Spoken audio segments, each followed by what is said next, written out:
ইরানের নতুন সর্বোচ্চ নেতা মুস্তাফা খামেনি অসন্তোষ ট্রাম্পের। ইরানের প্রয়াত সর্বোচ্চ ধর্মীয় নেতা আয়াতুল্লাহ আলী খামেনির ছেলে মুস্তাফা হোসেইনি খামেনিকে দেশটির নতুন সর্বোচ্চ নেতা হিসেবে ঘোষণা করা হয়েছে।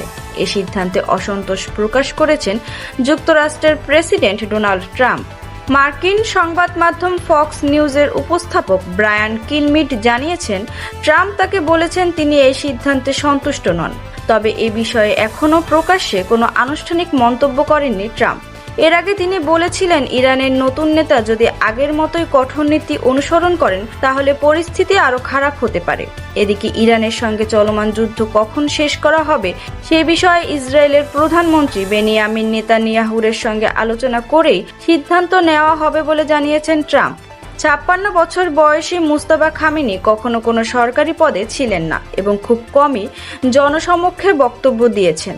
তবে ইরানের শক্তিশালী বাহিনী ইসলামিক রেভলিউশনারি গার্ডস কর্পসের সঙ্গে তার ঘনিষ্ঠ সম্পর্ক রয়েছে বলে জানা গেছে। বিশ্লেষকদের মতে অনেকদিন ধরেই তাকে ইরানের প্রভাবশালী ব্যক্তিদের একজন হিসেবে দেখা হচ্ছিল।